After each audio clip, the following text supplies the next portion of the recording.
You thought 400,000 square feet was big? This year, 600,000 square feet. I'll try to give you some tips and tricks on how to survive and thrive at the 2023 National. First, ask yourself, why are you going? Are you hunting for hard-to-find PC cards? Are you going to meet people that you know from around the country? Are you going to work on your brand? Do you want to meet sports card royalty? Or are you just trying to score some free stuff? Now that you know why you're going, you need a plan. I can hear a lot of you saying already, why? I'm just going to have a good time. But if you're only going for a day or two, 600,000 square feet get overwhelming really, really fast. It may be box breaks. It may be silver packs. It may be redemption programs. It doesn't much matter. Everything is going to have a line. It behooves you to have a plan when you're going there, whether it be for 1, 2, or heck, even all 5 days. To go along with the sheer magnitude, let's talk about size. What I mean by that is size in the aisles, size in locations, size in the dealer's tables. Take a picture. It'll last longer, or at least write it down. What do I mean? When you're going through these aisles and you're looking for cards you want to pick up, it's easy to forget where you saw a card if you want to try to come back to it later, whether it be you want to find a better price or you're not sure that's the money you want to spend.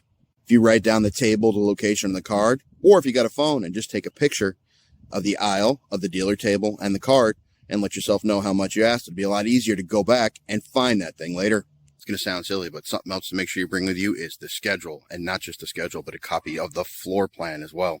I mean, sure, it's easy to say, no problem, I'll remember because I'm looking at everything, I'm going to track it. But trust me, once you get there, that euphoria takes over. And once that takes over, you're in big trouble. You're just not going to remember anything. So if you have places you want to be, times you want to be there, make sure you have a copy of the schedule for each day with you. And also, like I said, to be able to get around, make sure you have a copy of the floor plan as well. Look, it's very elaborate, 600,000 square feet. Trust me, it'll be worth your time. What should you bring with you when you're going to the National? Look, people, this is going to sound really stupid, but I'm going to show you exactly the most important thing is you need to bring comfortable shoes. Don't worry about style. Don't worry about loafers. Don't worry about high heels. None of that mess. You're walking miles and miles and miles over the course of 1 to 5 days. Wear comfortable shoes because there's nowhere to sit. I mean, unless, of course, you want to go to the VIP lounge, which is cool if you have VIP tickets, but that will take some time. Look, I'm going to get to most of these in a different video coming in a week or two, but bring water, bring snacks, a way to carry your cards, a backpack or someplace where you can hide your money, and portable chargers for your phone. Believe me, that sucker's going to die. Cash, make sure you bring it. Some people use Cash App, Venmo, PayPal, and some vendors will even take a credit card. But at the end of the day, like every other card show, cash is king. Your deals will be better and your spending power higher. But make sure you only bring what you can afford to spend. Don't skip your mortgage or your water or your electricity bill to have money for the show. Besides, having cash allows you to track how much money you're actually spending. Let's say you go with $1,000 and after 20 minutes you've spent $800. You know that for sure because you only have $200 in your hand. Hopefully that will help you budgeting and enjoying the National. I'd also suggest bringing some supplies. Some top loaders, penny sleeves, team bags, mags.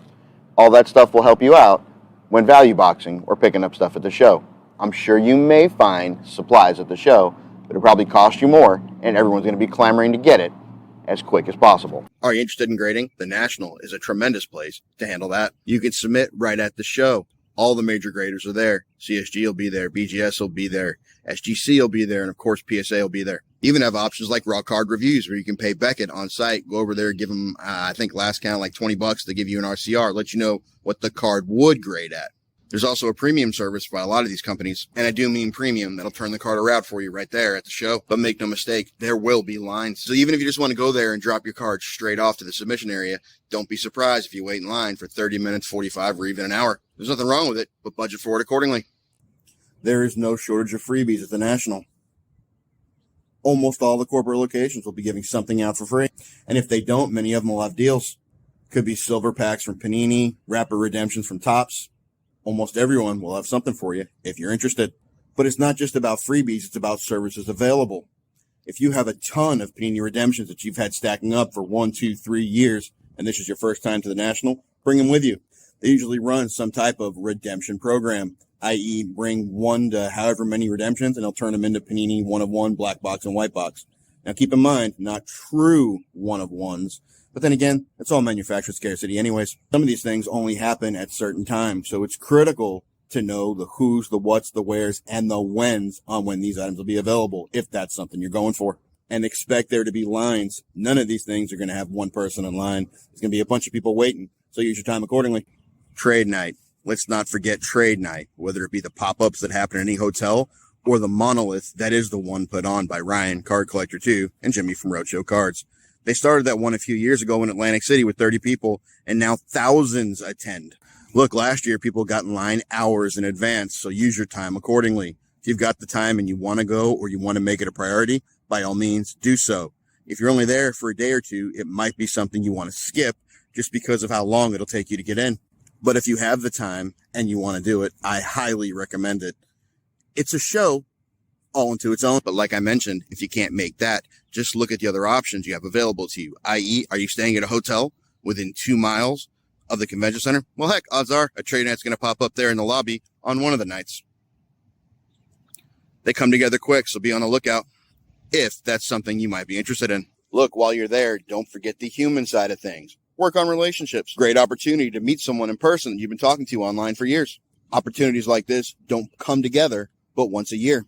Well, you could argue maybe Dallas and possibly Burbank now, but for many, the National is that location. Or it could be collectors you meet for the first time at the show, or you meet in the lobby of the hotel. This is a great opportunity to build relationships with people in an area and a space that you both love. And I guess if you're interested in meeting hobby celebrities, this could be a place to do it as well. But if you are going to meet someone, go all 8-year-old on them. Put a name tag on or some kind of thing so people know who it is. Like you agree to meet someone from Instagram that you've seen, you're going to meet them at the show by this booth or in the hotel here. Tell them what shirt you're wearing. Tell them what hat you're going to wear. Brand yourself in some way. That way it's easier to find each other. But maximize the opportunity to work on relationships. It's the human side of the show that really makes it so appealing. All right, folks. This one is near and dear to my heart. Take that for what it's worth. Etiquette. Please be smart. Be a good human being while you're there at the show. If you go up to a table and there's a dealer talking to someone else about a card, don't interrupt. Wait your turn, even if that's a card you want. Let that transaction happen. Let them finish before you make your move. Just because you're at the National and you may be in a time crunch doesn't give you the right to forget what humanity is like. And if you have a camera and you're going to film, make sure you ask the dealer if they're okay with it, if they want to be on camera. Some do, some don't care, some want no part of it.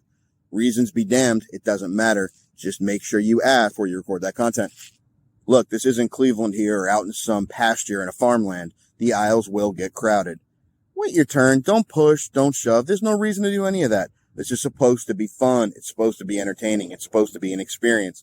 Let it be that. Don't turn into a fight, an argument, or anything it doesn't need to happen. Look, at the end of the day, remember to have fun, to be kind. If you happen to see me there after watching this, come up, say hi. It would be nice to meet some of the people that watch all my nonsense. With all that, I'll see you at the National.